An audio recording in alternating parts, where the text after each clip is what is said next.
All right, I'd like to call the meeting for the California Board of Accountancy Legislative Committee to order.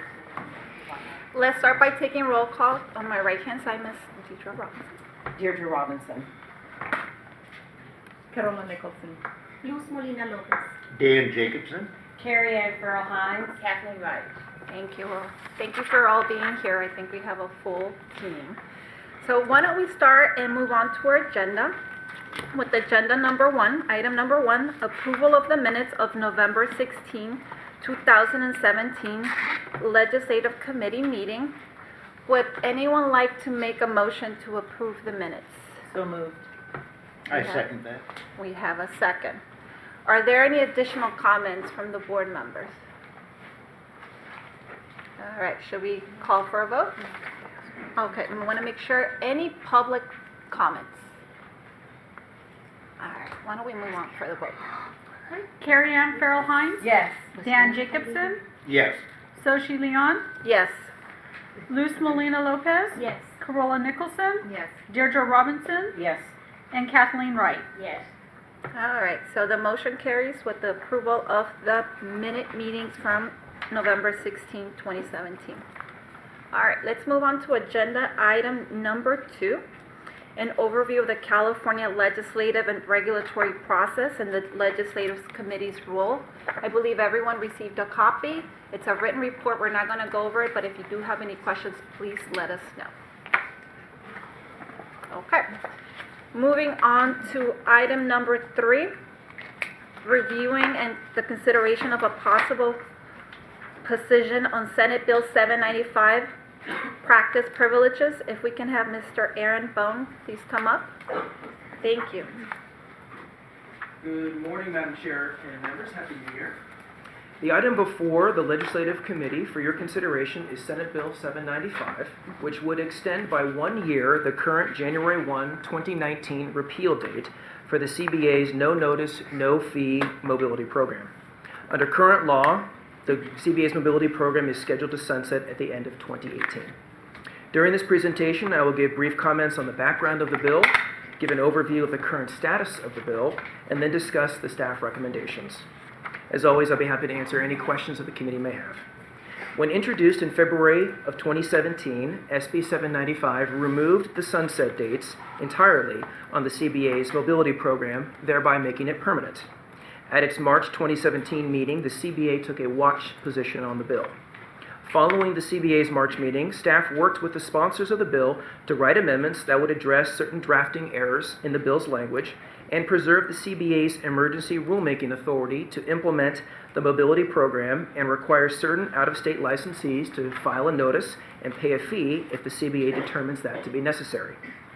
Also following the CBA's March 2017 meeting, staff from the Senate Business Professions and Economic Development Committee, or Senate B&P, informed CBA staff of their preference to wait for the CBA to complete its report on the mobility program before considering SB 795.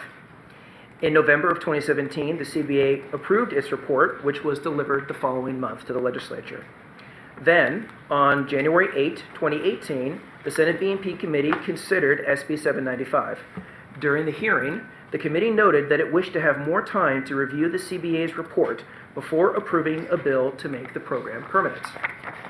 Therefore, the committee passed the bill, but amended it to only extend the mobility program by 1 year.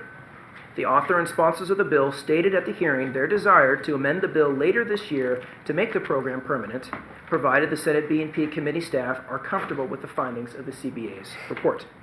Other amendments were also approved to the bill during that January 8 hearing, which are detailed on pages 3 and 4 of the analysis before you. In light of the CBA's conclusions in its mobility report, and based upon the current version of the bill, staff recommend that the Legislative Committee and CBA approve a support if amended position on SB 795, and to request in its position letter the following amendment, as again is also noted in the analysis, on page 22, line 20, to remove the operative date language in Business and Professions Code section 5096.8.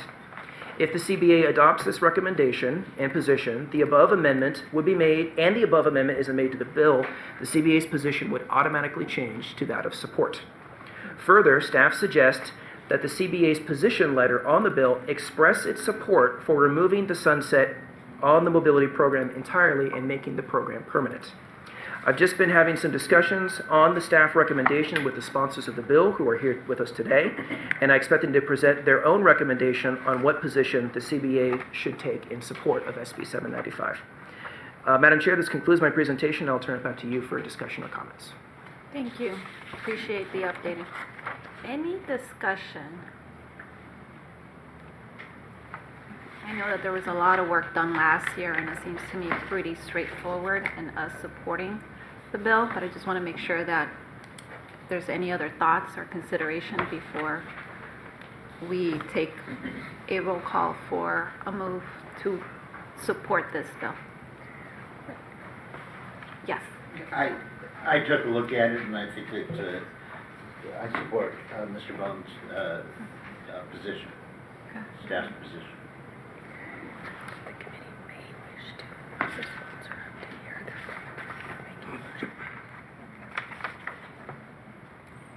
I know we have the sponsor here. I'd love to welcome him to provide any comments, should he wish, just to make sure that we make an informed decision before our vote.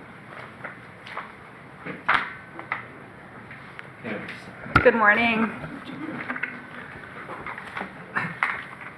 Good morning, John Ross on behalf of the national accounting firms. Mr. Bonus did a very good job describing the history of this bill and the events of the last couple of weeks. I want to just explain perhaps one nuance and underline a part of what I think should be a recommendation back to the legislature.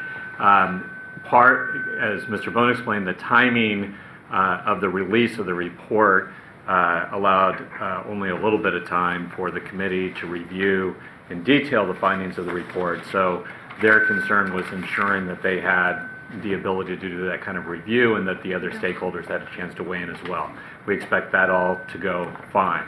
The other element of that was expressed to us by both committee members and the staff, is that they wanted to hear this board say that they support the mobility program becoming permanent. So I think in your motion or in your position, it's important that an element of that be, that you would like the bill amended to make mobility permanent. So I think what Mr. Bonus suggested is technical amendments and a statement that you support making it permanent. I guess we would suggest that part of your amendments proposed amendments be that they remove the one-year sunset and that you support the bill as amended to make the program permanent. I think we end in the same place, but I believe that's perhaps slightly more responsive to what the signal the legislature would like to hear from this board. Jason Fox with the California Society of CPAs. Not much more to add, but I think our preference is, and that's laid out in our support letter to the Senate Business Professions Committee, is that we think it's a great program. The Board of Accounts has done a lot of work to date to get this thing up on its feet and running, and so I think we're coming to the end of all of this many years of work here, and to get this thing permanent would be our preference. And so I think the strong support of the board to see this permanent, I think, will help with the legislature hearing that the board's weighed in and done all the work. So what I'm hearing is the recommendation from our sponsors is to be a little bit more forceful on our support and make it contingent on the removal of the one-year sunset versus the staff's consideration to obviously support it and have that perspective that we want to see the amendment made into the bill, removing the sunset on the mobility program. So it's just a slight nuance and just more forceful. So I want to hear if anyone has any thoughts about just supporting it with, that amendment that Mr. Bone mentioned, or just being a little bit more forceful. We support it if they sunset the 1 year removal. Remove the 1 year sunset, sorry. I was going to say, I have no problem with that, and would amend a motion to say, to include the more forceful statement. Okay, so is that considered a motion now? So we have a motion from Ms. Deidre Robinson on supporting the let's see if I can phrase this properly. Recommending that we support with the amendment and as long as they remove the 1-year sunset. And I think I need to paraphrase it better, but, Yeah, that sounds accurate, and it's fine, yeah. okay. Do I'll we? second that. So we have a second. Excellent. Are there any additional comments? Oh, I have one. Yes. Just real quick, when do we expect the legislative committee to, or the legislator to review that report, the mobility report that was submitted? I think, this is John Ross again, I think they're in the process of reviewing that now. The next hearing on the bill will likely occur in the Assembly in a couple of months. So the hope and expectation is that by the time it's heard next, that all necessary review will be completed, the amendments will be taken at the next hearing, and smooth sailing from there, hopefully. One quick add-on to Mr. Ross's comments. Prior to the bill moving to the Assembly, it would be voted on by the full Senate, which is this morning. sometime this month, perhaps as early as today. Thank you. So any comments from the public? I would just add, thank you to the board and the board staff. I know this has been a ton of work, and the MSG. This is a great report. There's not a lot of boards that put together reports to the legislature like this, and so just want to thank you guys all for all of the great work on this. Thank you. Thank you. Thank you. All right, I think we're ready to call for a vote. Kathleen Wright, Yes. Deirdre Robinson, Yes. Corolla Nicholson, Yes. Luz Melina Lopez, Yes. Soshi Leon, Yes. Dan Jacobson, Yes. and Carrie Ann Farrell Hines. Yes. Awesome. I think the motion carries. All right, moving on to item number 4. In your materials, you received the California Board of Accountancy 2017-2018 legislative tracking chart. We will not be reviewing it at this time, but if you have any questions, please let us know. Moving on to item 5, we will be discussing, providing an update. Ms. Nushin Movasagi, bear with me, Nushin, over here. Nushin, she will be providing an update on previously approved legislative proposals, deleting outdated language for attest service requirements, certified copies of records of the disciplinary or other actions taken against the licensee as conclusive evidence for purposes of determining discipline, and updating terminology regarding application forms. Thank you, Madam Chair. You got my name perfect. And good morning, members. This item is an update on previously approved legislative proposals, and there's no action needed.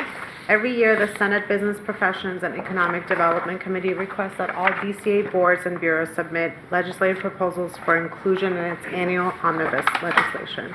The omnibus bill's purpose is to clean up existing statutes and address non-controversial topics. At its November 2017 meeting, the CBA approved 3 proposals. The first proposal, which can be found in Attachment 1, would amend Business and Professions Code Section 5095, and it would remove an irrelevant part of the bill language. The second proposal, which can be found in Attachment 2, would amend Business and Professions Code Section 5100 and allow the CBA to use certified and true and correct copies of records of disciplinary action from other agencies as conclusive evidence in a disciplinary case. The final and third proposal, which can be found in Attachment 3, would amend Business and Professions Code Section 5130 to clarify and add uniformity by changing the word, quote, blank to, quote, form. Last Friday, at the request of the Senate BMP committee staff, CBA staff had a conference call with the committee staff to discuss the omnibus proposal. The call went very well, and CBA staff was able to answer the few questions asked regarding the proposal. Committee staff did not raise any concerns, but stated they would consider it further and get back to us with their answer regarding the inclusion of the CBA's proposal as soon as possible. No specific time frame has been provided. This concludes my presentation, and I'll turn it back to Madam Chair. Thank you so much for the update. Any questions, comments? Okay, let's proceed to item number 6 on the agenda, legislative items for future meeting. The Legislative Committee may discuss other items of legislation in sufficient detail to determine whether such items should be on future legislative committee meeting agendas. So why don't we have Ms. Nushin also provide an update on this front? There are no items for this at this time. Thank you. No items. Excellent. All right, moving on to item number 7 on the agenda. Are there any public comments? Okay, seeing no comments, moving on to item number 8. Are there any topics of future consideration that we should add for a future meeting for a legislative committee at this time? Nope. All right, seeing no additional comments, I think we adjourn our legislative committee. Thank you so much.